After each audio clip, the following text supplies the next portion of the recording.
السلام عليكم ورحمة الله وبركاته. الحمد لله نحمده ونصلي على رسوله الكريم. أما بعد فقد قال الله تعالى في القرآن العظيم وفي الفرقان المجيد. فأعوذ بالله من الشيطان الرجيم بفضل بسم الله الرحمن الرحيم. قال الله تعالى في القرآن العظيم: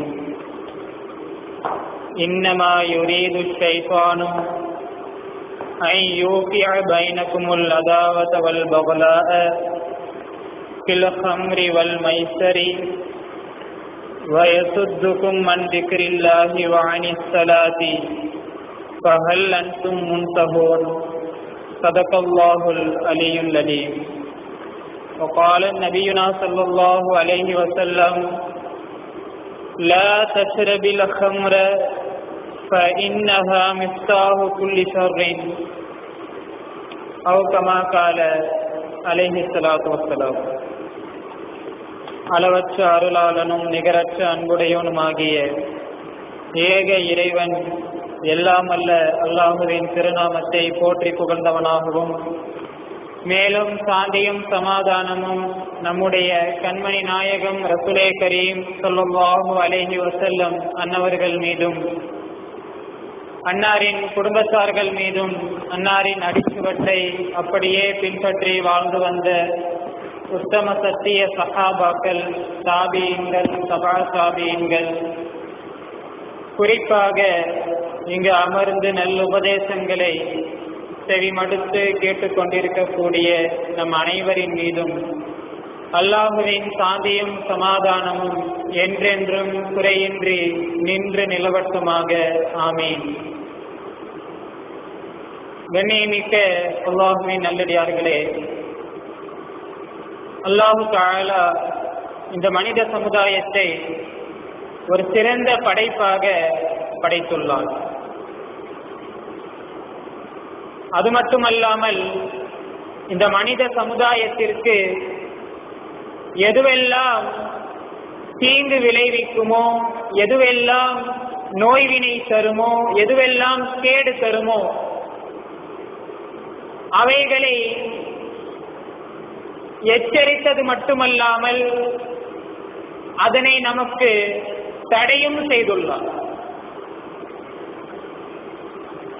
வெறும் படைத்ததோடு நிறுத்திக் கொள்ளாமல், நான் படைத்த அந்த படைப்புக்கு எதுவெல்லாம் தீங்கு விளைவிக்குமோ, எதுவெல்லாம் கேடு தருமோ, அவைகளை பட்டியலிட்டு இவைகளை விட்டு நீங்கள் தவிர்ந்து கொள்ளுங்கள் என்று அல்லாஹு தஆலா நம்மை எச்சரித்து அதை நமக்கு தடை விதிக்கின்றார்.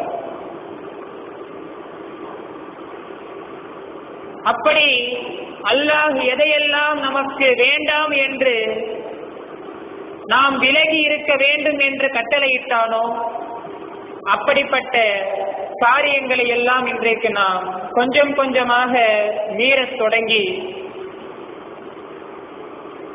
எதுவெல்லாம் இஸ்லாத்திலே மிகப்பெரிய பாவங்கள் என்று வருகிறதோ அவைகளை இன்றைக்கு சர்வ சாதாரணமாக அந்த பாவங்களை நாம் இன்றைக்கு செய்து கொண்டிருக்கிறோம்.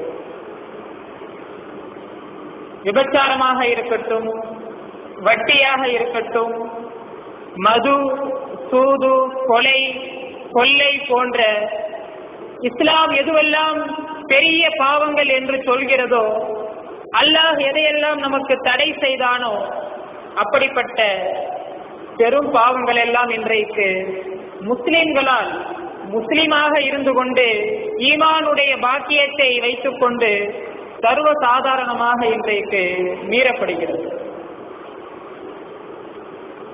அதிலும் குறிப்பாக இன்றைக்கு நாம் பார்க்க போனால் மதுவினுடைய புழக்கம் நம்முடைய இஸ்லாமிய சமுதாயத்தில் இன்றைக்கு அதிகரித்து வருகிறது. பெரியவர்கள் முதல் வயது வந்த வாலிபர்களில் தொடங்கி பள்ளிக்கு போகக்கூடிய, பள்ளி பருவ வயதிலே இருக்கக்கூடிய சிறு பிள்ளைகள் வரை இன்றைக்கு மதுவினுடைய பழக்கம் இன்றைக்கு அதிகமாகிவிட்டது. செய்திகளிலே நாம் நிறைய பார்க்கிறோம். +1 படிக்கக்கூடிய ஒரு மாணவன் மதுக்கடையினுடைய வாசலில் நிற்கக்கூடிய கேவலமான ஒரு நிலை, வயது வந்த வாலிபர்களுடைய இன்றைக்கு இருக்கக்கூடிய நிலைகளை நாம் பார்க்கலாம். பெரியவர்கள் முதல் சிறுபிள்ளைகள் வரை இன்றைக்கு மதுவுடைய புழக்கம் சர்வ சாதாரணமாக இன்றைக்கு ஆகிவிட்டது. எந்த அளவிற்கு இன்றைக்கு மதுவுடைய மோகம் அதிகரித்து விட்டது என்று சொன்னால், மது குடிக்காவிட்டால் அவனை ஏளனமாக பார்க்கக்கூடிய ஒரு நிலை இன்றைக்கு வந்துவிட்டது. ட்ரிங்க்ஸ் பழக்கம் கண்டிப்பாக அவனிடத்திலே இருக்க வேண்டும். இருந்தால்தான் அவன் நாகரீகமானவன். இல்லை என்றால் அவனை ஒதுக்கி வைத்து அவனை ஒரு வேடிக்கையாக பார்க்கக்கூடிய ஒரு காலத்திலே இன்றைக்கு நாம் இருக்கிறோம். கண்ணியமிக்க அல்லாஹ்வின் நல்லடியார்களே, மது அருந்துவதால் உடலுக்கு ஏற்படக்கூடிய தீங்குகளையும், அதை குடிப்பவர்களுடைய குடும்பத்திலே நடக்கக்கூடிய பிரச்சனைகளையும் தினம் தினம் செய்திகளிலும், நம்முடைய பகுதிகளிலும், நம்முடைய வீட்டுக்கு அருகாமையில் இருக்கக்கூடிய கண்கூடாக அதனுடைய விபரீதங்களை நாம் இன்றைக்கு பார்த்து கொண்டிருக்கிறோம். உடலுக்கு மட்டுமல்ல, ஈமானுடைய பலம் குன்றி போவதும், ஈமானுடைய பலம் முற்றிலுமாக ஒளிந்து போவதும் இந்த மதுவின் காரணமாக. எனவேதான் நபி ஸல்லல்லாஹு அலைஹி வஸல்லம் அவர்கள் அல்லாஹ்வுடைய கட்டளைப்படி சஹாபாக்களிடத்திலே முதலில் இந்த மது பழக்கத்தை சஹாபாக்களிடத்திலே ஒழித்து கட்டினார். ஏனென்று சொன்னால், ஈமானுடைய முதல் எதிரியே இந்த மதுதான். ஒரு மனிதனுடைய உடலுக்குள்ளே இந்த மது செல்லும் பொழுது அவன் சுய நினைவை அங்கே இழந்து விடுகிறான். என்ன பேசுகிறான் என்று அவனுக்கு தெரியாது. எதை பார்க்க வேண்டும், எதை பார்க்க கூடாது என்பது அவனுக்கு தெரியாது. சுய நினைவு இல்லாமல் உலரக்கூடிய, தன்னுடைய மானத்தை இழக்கக்கூடிய அளவிற்கு ஒரு மனிதனை இந்த மது ஆளாக்கிவிடும். எனவேதான் நபி ஸல்லல்லாஹு அலைஹி வஸல்லம் அவர்கள் சஹாபாக்களை, அதாவது இஸ்லாத்திற்கு முன்னால் சஹாபாக்களுடைய நிலைகளை வரலாற்றிலே நாம் எடுத்து பார்த்தோம் என்று சொன்னால், மிருகங்களை விட கொடூரமாக வாழ்ந்த மனிதர்களாகத்தான் சஹாபாக்கள் இருந்தார்கள். பிறந்த பெண் குழந்தையை உயிரோடு புதைக்கக்கூடிய ஒரு கொடூரமான மனம் கொண்டவர்கள். எந்நேரம் பார்த்தாலும் பெண்கள் மதுவோடு, சூதாட்டத்தோடு எந்நேரமும் பிணைந்து இருக்கக்கூடிய ஒரு நிலையில் தான் அன்றைக்கு இஸ்லாத்திற்கு முன்னால் சஹாபாக்களுடைய நிலை இருந்தது. ஆனால் நபி ஸல்லல்லாஹு அலைஹி வஸல்லம் அவர்கள் இவர்களை இந்த நிலையில் இருந்து வெளியே கொண்டு வர வேண்டும் என்று சொன்னால், அதற்கு நாம் செய்ய வேண்டிய முதல் வேலை மதுவை ஒழித்தால் போதும். இந்த மது உடலுக்குள்ளே செல்வதின் காரணமாகத்தான் இவர்கள் இப்படிப்பட்ட கொடூரமான ஒரு நிலையில் இருக்கிறார்கள் என்று எண்ணி அல்லாஹ்வுடைய உத்தரவுப்படி நபி ஸல்லல்லாஹு அலைஹி வஸல்லம் அவர்கள் மதுவை விட்டு முதலிலே சஹாபாக்களை கொஞ்சம் கொஞ்சமாக வெளியே கொண்டு வருகிறார்கள். எடுத்த எடுப்பிலேயே இஸ்லாம் கட்டளையிடவில்லை.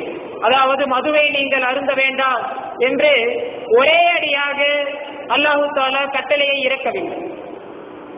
முதலிலே தொழுகையில் வேண்டாம் என்று அல்லாஹு தஆலா கட்டளையிடுகின்றார். ஏனென்று சொன்னால், ஒரு மனிதன் போதைக்கு அடிமைப்பட்டு கிடக்கும் பொழுது அவனுடைய சூழ்நிலை எவ்வாறு இருக்கும் என்பது நமக்கு தெரியும். குடிக்க வேண்டாம் என்று சொன்னால் கண்டிப்பாக அவன் கேட்க மாட்டான். ஏனென்றால் அவன் அடிமைப்பட்டு கிடப்பதோ மிகப்பெரிய ஒரு போதைக்கு அவன் அடிமைப்பட்டு கிடக்கிறான். இந்த நேரத்தில் அவனிடத்தில் எவ்வாறு பக்குவமாக எடுத்து சொல்லி அவனுடைய உள்ளத்திலே அந்த மதுவுடைய தீங்கை முதலிலே புரிய வைத்து அதற்கு பிறகு படிப்படியாக அல்லாஹு தஆலா கட்டளைகளை கொண்டு வந்து கடைசியில் முற்றிலுமாக மதுவை நபி ஸல்லல்லாஹு அலைஹி வஸல்லம் அவர்கள் ஹராமாக அறிவித்து, அன்றைக்கு அறிவித்த அந்த நாளில் சஹாபாக்கள் தங்களுடைய வீடுகளிலே மண்பாண்டங்களிலே வைத்திருந்த அந்த மதுவை மதீனாவுடைய தெருக்களில் ஆறாக சஹாபாக்கள் ஓடச் செய்தார்கள். எப்பொழுது அல்லாஹ் ரசூல் ஒரு செயலை தடுத்து விட்டார்களோ, இதற்கு பிறகு நாங்கள் அதை தொடமாட்டோம் என்கிற ஒரு முனைப்போடு, ஒரு ஈமானுடைய ஒரு உறுதியோடு சஹாபாக்கள் மதீனாவுடைய தெருக்களில் தங்கள் வீடுகளில் வைத்திருந்த மதுவை ஆறாக ஓடச் செய்கிறார்கள். இதுதான் அல்லாஹ் ரசூலுக்கு கட்டுப்பட்டு வாழக்கூடிய வாழ்க்கை என்பது. இதுதான் காலம் காலமாக அடிமைப்பட்டு இன்றைக்கு நாம் குடிப்பதை விட, இன்றைக்கு நம்முடைய இஸ்லாமிய சமூகத்தில் இருக்கக்கூடிய மது அருந்தக்கூடிய அந்த நபர்களை விட காலம் காலமாக மதுவிலேயே ஊறி துளைத்து போன சஹாபாக்கள் எப்பொழுது அல்லாஹ் ரசூல் இதை தடை செய்து விட்டார்களோ, இனி இதை நாங்கள் தொடமாட்டோம் என்கிற ஒரு முனைப்போடு வீதிகளிலே தெருக்களிலே அதை ஆறாக ஓடச் செய்கிறார்கள். கண்ணியமிக்க அல்லாஹ்வின் நல்லடியார்களே, நமக்கும் இன்றைக்கு தெரியும் மது எவ்வளவு பெரிய, மது அருந்துவது எவ்வளவு பெரிய ஒரு கேவலமான செயல், அது எவ்வளவு பெரிய பாவம் என்பது நமக்கு தெரியும். ஆனாலும் கூட இன்றைக்கு ஏதோ ஒரு வகையில் மது நாம் அருந்தாவிட்டாலும் கூட மது அருந்துபவருக்கு ஏதோ ஒரு வகையில் இன்றைக்கு நாம் துணை போய் கொண்டிருக்கிறோம். மது அருந்தக்கூடியவர்களை எவ்வாறு தடுக்க வேண்டும், அந்த செயலை விட்டு அவர்களை எவ்வாறு வெளியே கொண்டு வர வேண்டும் என்பது இன்றைக்கு நமக்கு புரியாத ஒரு புதிராக உள்ளது.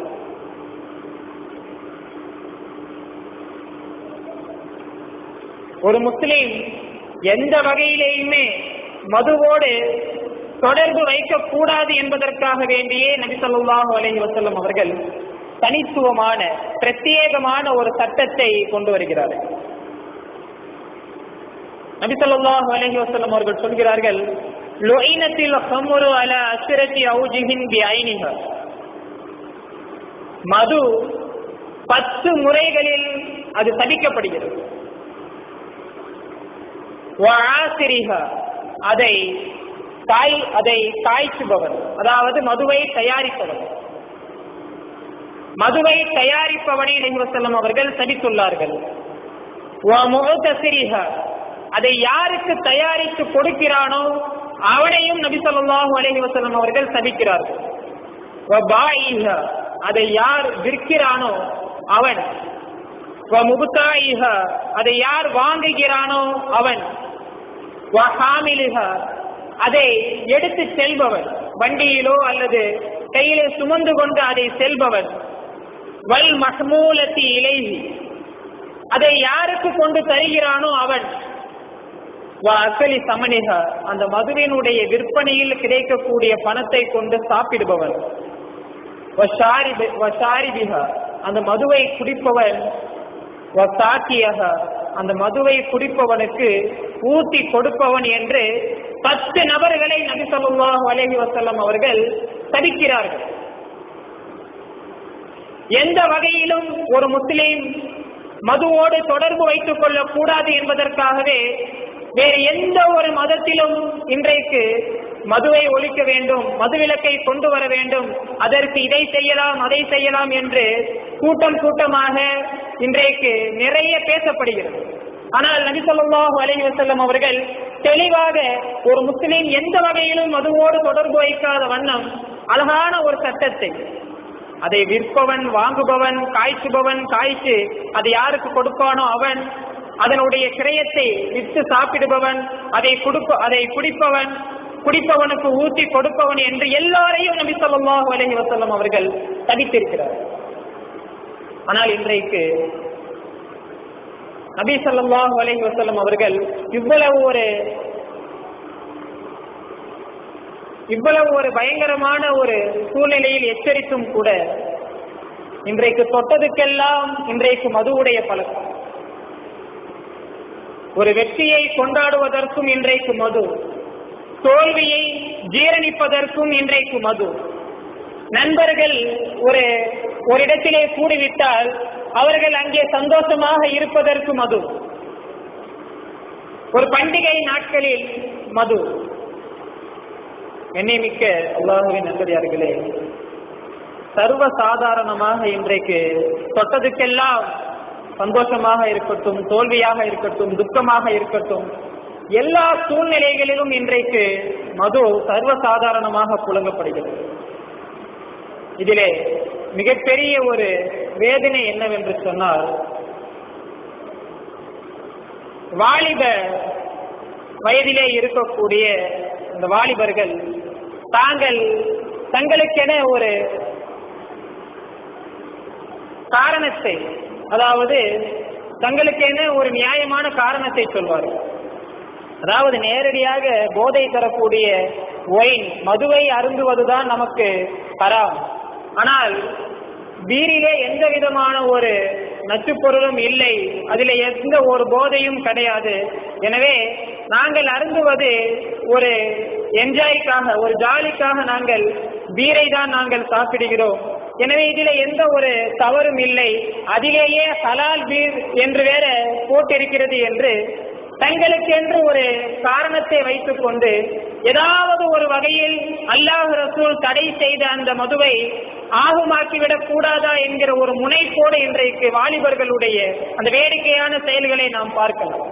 நபி ஸல்லல்லாஹு அலைஹி வஸல்லம் அவர்கள் மதுவை ஹராம் என்று சொல்லக்கூடிய அந்த வாசகத்திலே போதை அதிகமாக இருந்தால் அது ஹராம், போதை குறைவாக இருந்தால் அது ஹலால் என்று சொல்லவில்லை. ஒட்டுமொத்தமாக குல்லு முஸ்கிரின் ஹராம், போதை தரக்கூடிய அனைத்தும் ஹராம் என்று நபி ஸல்லல்லாஹு அலைஹி வஸல்லம் அவர்கள் பொதுவாக சொல்கிறார்கள். போதை தரக்கூடிய அந்த ஆல்கஹால், அந்த எத்தில் ஆல்கஹால் என்று சொல்லக்கூடிய அந்த நச்சு பொருள் அதிக அளவு கலந்தால்தான் போதை வரும். ஆனால் அதிலே சிறிதளவு போதை தராத அளவிற்கு சிறிதளவு கலந்தாலும் அதுவும் ஹராம், வகலீலுஹு ஹராம் என்று நபி ஸல்லல்லாஹு அலைஹி வஸல்லம் அவர்கள் சொல்கிறார்கள். எனவே நாம் இங்கே இன்றைக்கு குடிப்பவர்கள் எல்லாம், மது அருந்துபவர்கள் எல்லாம் தங்களுக்கென ஒரு காரணத்தை வைத்துக் கொள்கிறார்கள். எனக்கு உடல் வலி, எனக்கு என்னுடைய மன கஷ்டம், ஏதாவது ஒரு நாள் நண்பர்களோடு சேரும் பொழுது, எங்காவது டூர் அப்படி செல்லும் பொழுது, இதுவெல்லாம் ஒரு என்ஜாய்மெண்ட் தானே, நாங்கள் தொடர்ந்து செய்யவில்லையே, எப்பொழுதாவது தானே செய்கிறோம் என்று தங்களுக்கென ஒரு நியாயமான காரணத்தை வைத்துக் கொள்வார்கள். நீங்கள் குடிப்பவர்களிடத்திலே கேட்டு பாருங்கள், ஒவ்வொருவரும் ஒரு காரணத்தை சொல்வார்கள். இப்படி காரணம் சொல்லக்கூடிய இந்த மக்களுக்காகவே அல்லாஹு தஆலா தனியாக ஒரு ஆயத்தையே இறக்கி வைத்திருக்கிறார். அல்லாஹு தஆலா அந்த இறைவசனத்திலே சொல்லும் பொழுது, இன்னமா யுரீது ஷைத்தானு, நீங்கள் இப்படி உங்களுடைய உள்ளத்திலே நீங்கள் சொல்லக்கூடிய அந்த காரணம், இது நீங்கள் சொல்லக்கூடிய காரணம் அல்ல, இதுதான் ஷைத்தானுடைய நாட்டம். இன்னமா யுரீது ஷைத்தானு, ஷைத்தான் உங்களிடத்திலே நாடுவதெல்லாம் ஐ யூகிய பைனகுமுல் அதாவத வல் பகலா, எப்படியாவது நீங்கள் பகைமையோடு விரோதத்தோடு இந்த உலகத்திலே நீங்கள் இருக்க வேண்டும் என்பதற்காக ஷைத்தான் இந்த மதுவின் மூலமாகவும் பில் ஹம்ரி வல் மைசரி, சூதாட்டத்தின் மூலமாகவும் மதுவின் மூலமாகவும் உங்களை பகைமையோடு விரோதத்தோடு வைத்துக் கொள்ள ஷைத்தான் நாடுகிறான். எனவே அது மட்டுமல்லாமல் வயசுத்துக்கும் அன் திக்ரில்லா, இந்த மதுவின் மூலம் அல்லாஹ்வை நினைப்பதை விட்டு உங்களை அவன் தடுக்கிறான். நீங்கள் சொல்லக்கூடிய காரணம் அதுதான். வாணி சலாத்தி, இந்த மதுவின் மூலமாக தொழுகையை விட்டு அவன் உங்களை தடுக்கிறான். பகல் அன்தும் முன்தஹூன், நீங்கள் விலகிக் கொள்வீர்களா என்று அல்லாஹு தஆலா கேட்கிறார். நன்மைமிக்க அல்லாஹ்வின் நல்லடியார்களே, அல்லாஹு தஆலா சொல்வது போல இந்த மதுவின் மூலமாக இன்றைக்கு பகைமை, மது அருந்தக்கூடிய வீடுகளிலே நாம் பார்க்கலாம். எந்த ஒரு மது அருந்தக்கூடிய ஒரு மனிதனுடைய வீட்டில் சந்தோஷத்தை நாம் பார்க்கவே முடியாது. எந்த அளவுக்கெல்லாம் கேவலம் அரங்கேற வேண்டுமோ அப்படியெல்லாம் தினம் தினம் அந்த குடும்பத்திலே பிரச்சனைகள், அந்த குடும்பத்தினுடைய மான மரியாதை அனைத்துமே சென்று கொண்டிருக்கும். ஒரு நேரத்தில் கையிலே ஒரு 10 ரூபாய் இல்லை என்று சொன்னால் தெரு தெருவாக பிச்சை எடுக்கக்கூடிய அளவிற்கு ஒரு கேவலமான சூழ்நிலையில் அந்த மனிதனை கொண்டு இந்த மது இழுத்து செல்லும். எப்படிப்பட்ட ஒரு கொடூரமான ஒரு பாவம் என்பதை இங்கே நாம் அதை உணர வேண்டும். கண்ணியமிக்க அல்லாஹ்வின் நல்லடியார்களே,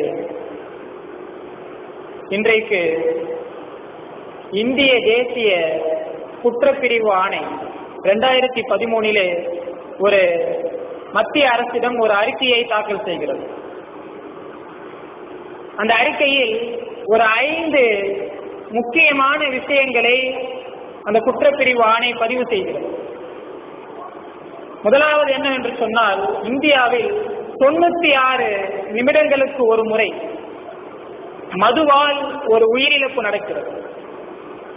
மது அருந்தக்கூடிய மக்கள் 96 நிமிடங்களுக்கு ஒருவர் இந்தியாவிலே இறந்து கொண்டிருக்கிறார்.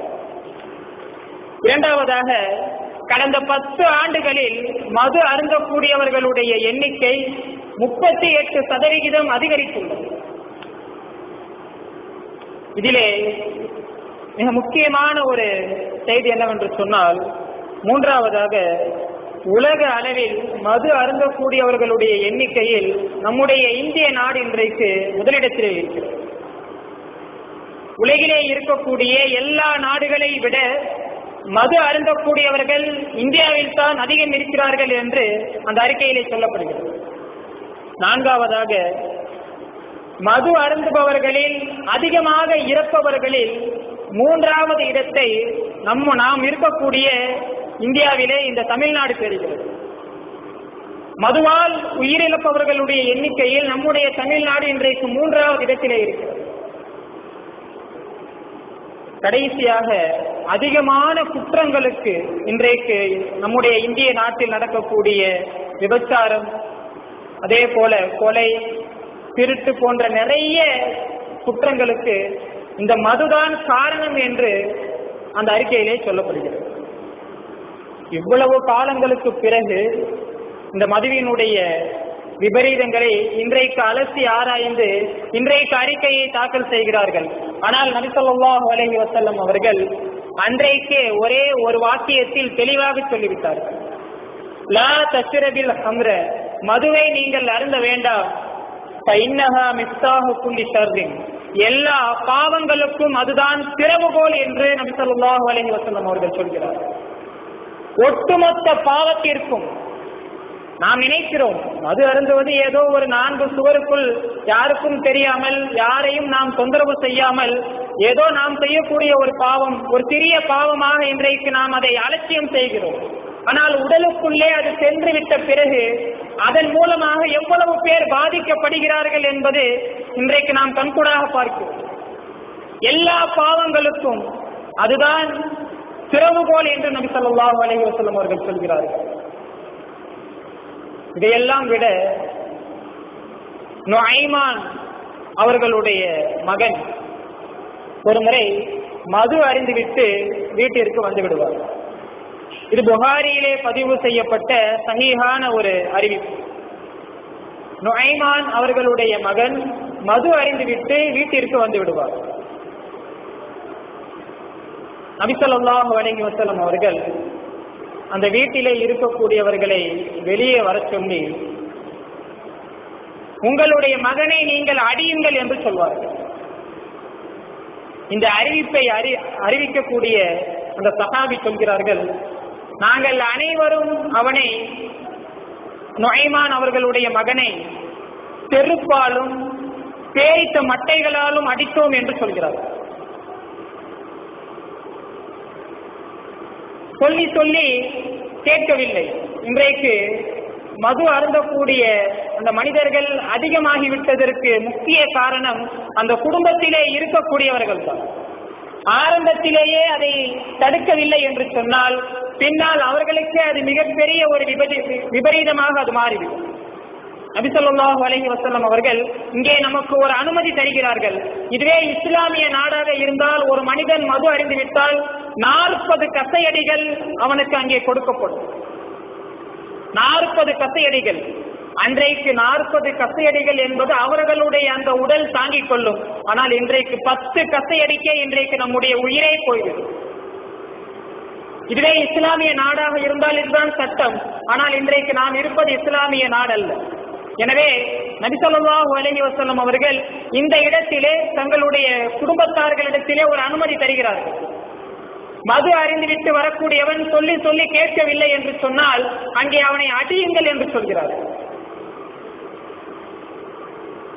என்னைமிக்க அல்லாஹ்வின் நல்லடியார்களே, ஆரம்பத்திலேயே அதனை நம்முடைய குடும்பத்திலே அப்படி யாராவது இருந்தார்கள் என்று சொன்னால் அதை ஆரம்பத்திலே நாம் தடுத்துவிட வேண்டும். இல்லை என்றால் நாளடைவில் முற்றிவிட்டால் அதை கடைசியில் ஒன்றுமே செய்ய முடியாது. இன்றைக்கு எத்தனையோ குடும்பங்களை நாம் பார்க்கிறோம்.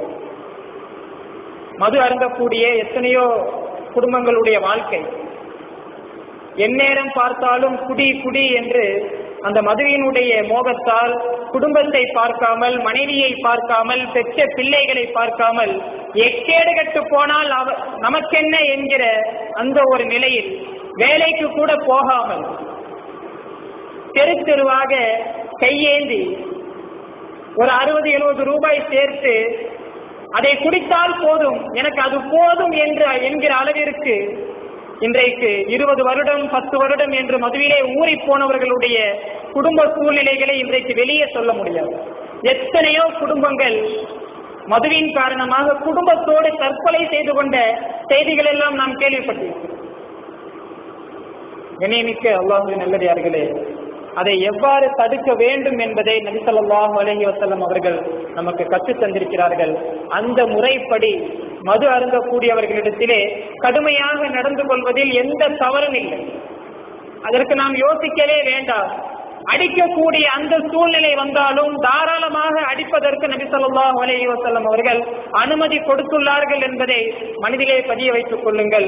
எல்லாம் வல்ல அல்லாஹ் தஆலா மது அருந்தக்கூடிய அப்படிப்பட்ட ஒரு மிகப்பெரிய பாவத்தை விட்டும் நம்முடைய மௌத்து வரை நம்மை அல்லாஹ் தஆலா பாதுகாத்து நாளை மறுமையில் ஜன்னத்துல் ஃபிர்தௌஸ் என்ற உயர்தரமான சொர்க்கத்தில் நாம் செல்லக்கூடிய பாக்கியத்தை நம் அனைவருக்கும் தந்தருள் புரிவானாக. வாஹிர் தவானா அல்ஹம்துலில்லாஹி ரப்பில் ஆலமீன்.